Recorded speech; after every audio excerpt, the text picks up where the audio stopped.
shows we built, this was a different year. This was in the outdoor theater, Measure for Measure. So the brown wood here, this is all part of the theater. It's a Elizabethan theater. So all of this was stock scenery. This was part of the theater. It was always there. It was part of every show. And so the gold gate over here on the side, the gold column covers here, the gate here in the middle, this gate open and closed, the big curved staircase, and all these paintings got taken away, and you were left with this railing, the upper railing, and this round floor. And then you would load another show in. It was a rep situation, so we were doing 3 shows in the same theater. But, so we were only changing all the paintings and all the gold stuff. That was what we brought out. We loaded it for this show. Raise your hand if you know what Curtis means when he says rep. It was a rep situation. What does that mean?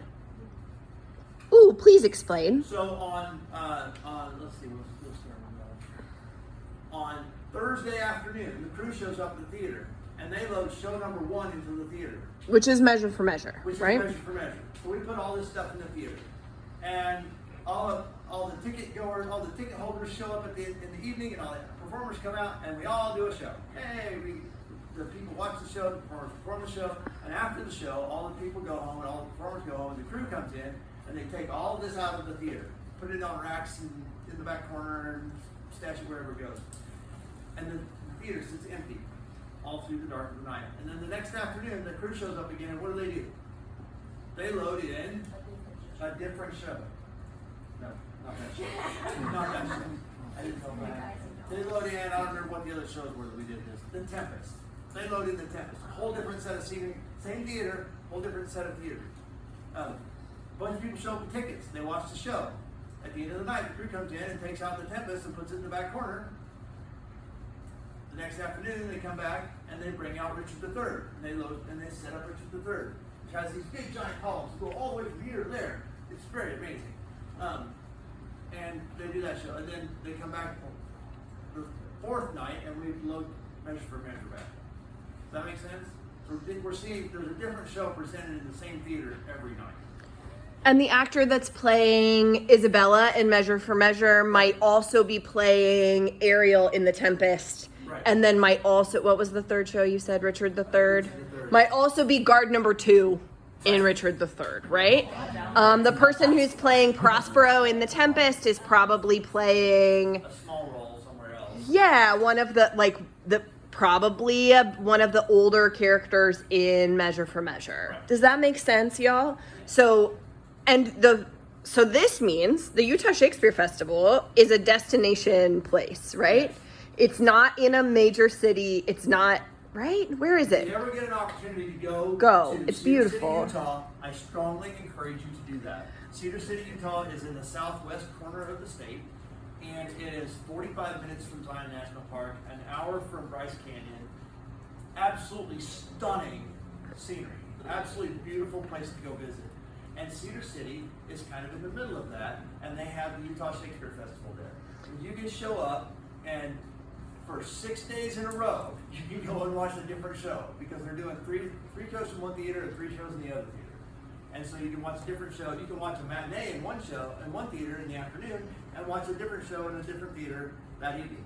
Or you can watch 2 shows in the same. Sometimes they do a matinee, and then they do an evening performance of 2 different shows in the same theater. So it just depends on what their schedule is. But really great theater, Tony Award-winning operation. And this theater doesn't exist anymore. It has been torn down because they built a new shiny one over there. It's quite amazing. So that's my plug for Utah Shakespeare Festival. Does that make sense, y'all? That's what we mean when we say things are running in rep. Yeah. They have to come in and out of the theater. So you have to build stuff differently when it's running in rep than you do when it's just gonna sit down. In this theater, one of the big problems was over here, you can't see it off the side right here, there were gates where the audience came in. There was a ramp that went down from the stage. You see the game was a ramp that goes down from the stage. And there are 3 gates.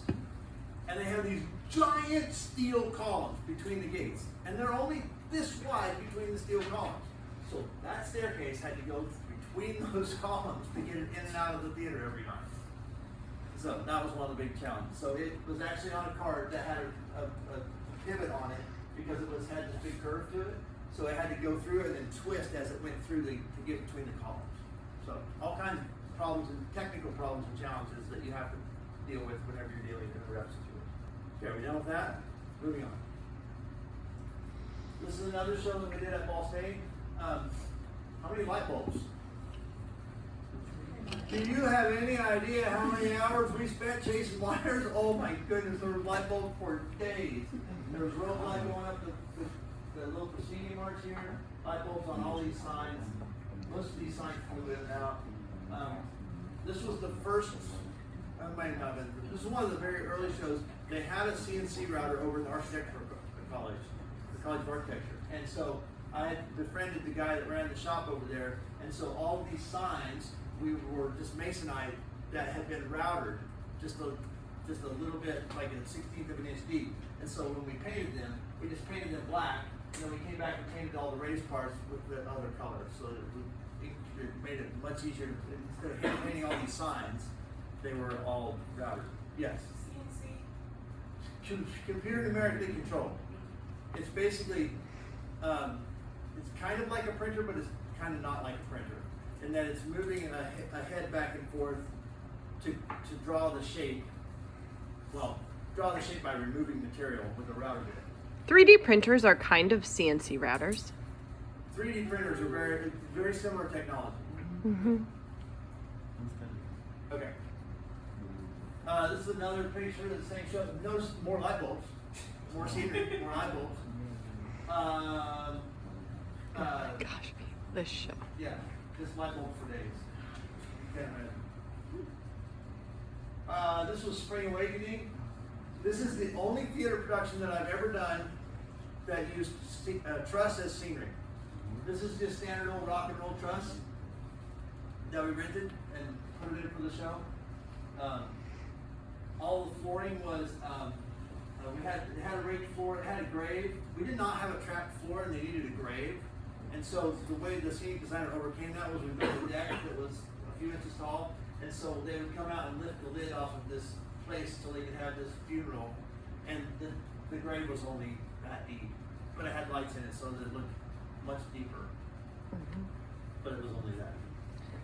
And all the flooring was repurposed floorboards out of reclaimed lumber out of torn down houses. You're gonna see this same wood in just a minute. Not here. This is this part right here, but no, let's back up. This part right here, this whole unit right here, and this part here. This is Drowsy Chaperone.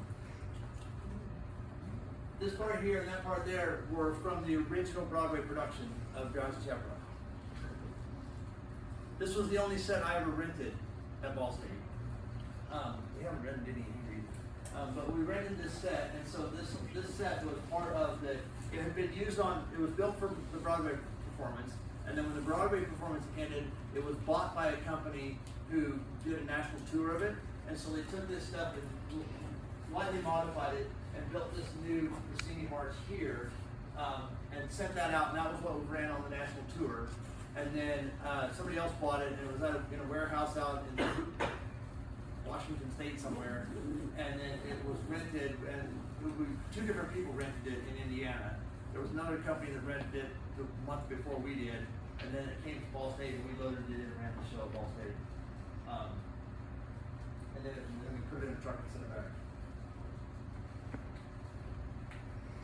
This is Midsummer Night's Dream. Notice the big round circle of, this is a rake. It's a circle on a rake. It's kind of weird and odd. This is all just muslin. All of these legs and borders were muslin. And the psych upstage. And that's a projected image from a video projector. There were 4 video projectors in the space, and which made it look really cool when we went to this scene. Whoa.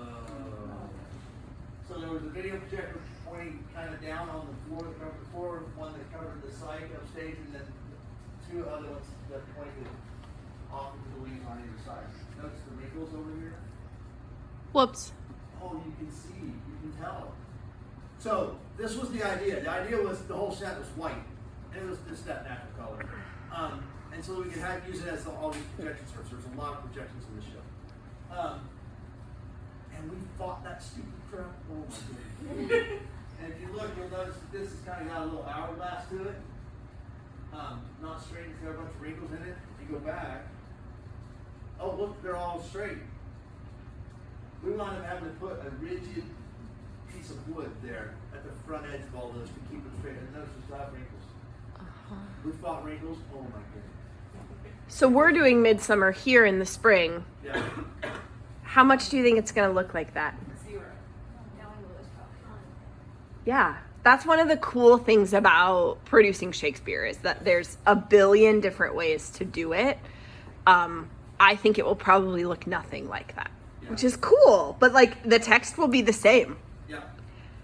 People will walk away talking about the same things, probably. Yep. Yeah, really interesting. Unlike Drowsy Chaperone, which you like can't really do in a different way.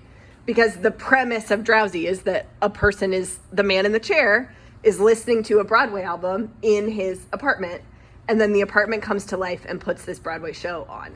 Yeah. So like it has to look like an apartment where one guy who loves Broadway lives, and then it has to turn into these other things. So like they all look at least a little bit the same because of the premise of the show. Yeah? Anyway, keep going, Curtis. Sorry. One of the things you can't see in this is that this wall, this piece of scenery went away, the chair went away, notice it's on a little platform there. This whole thing flew out, very heavy piece of scenery. And there were like 5 or 6 drops upstage of all that flew in for different things.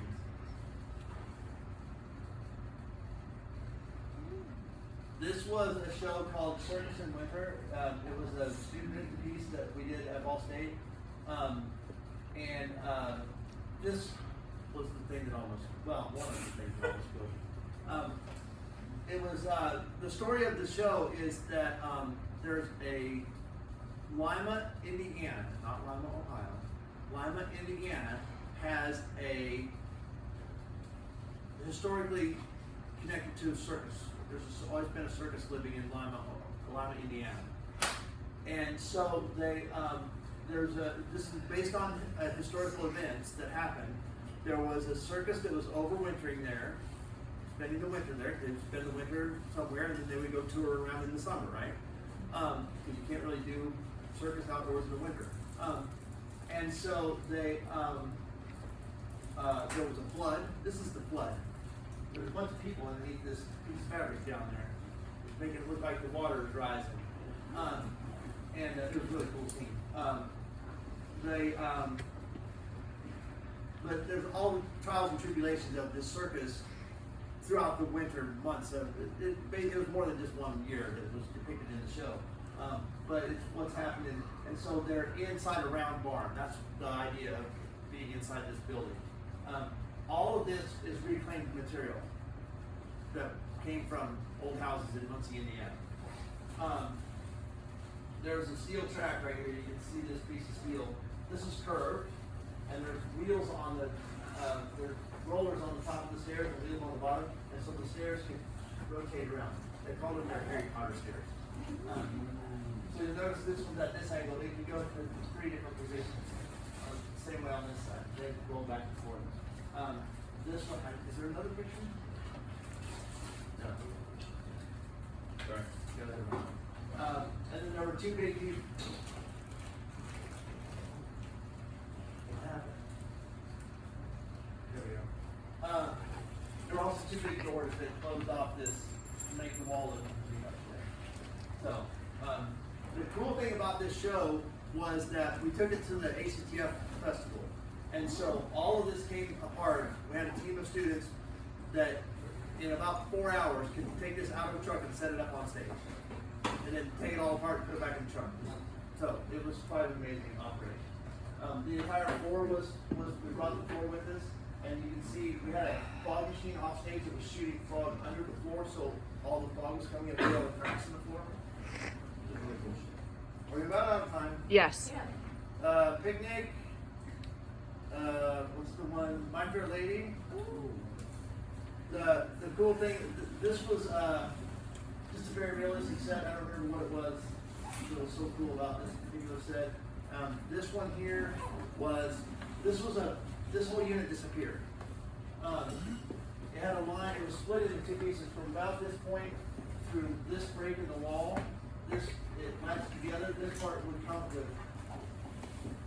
There were 29 kids. I don't remember how many kids. 17 kids, students standing upstage with this thing, and at the beginning of the show, people walk in and sit down in the theater. There was a big curtain in front of them, and the curtain would open, and the 17 kids would push this whole set. This weighed about 4,600 pounds. They would push this whole set downstage about 5 feet to spike marks where it would sit, and they would perform the show. And then at intermission, the 17 kids would grab that piece of scenery and pull it back upstage as the curtain was coming down. And then they would take this front piece away, take this back piece away, roll it into the scene shop, and then the curtain would go up and the set would be gone. And a whole different set was behind this that you can't see right now. So that was really cool piece of season. It was very heavy.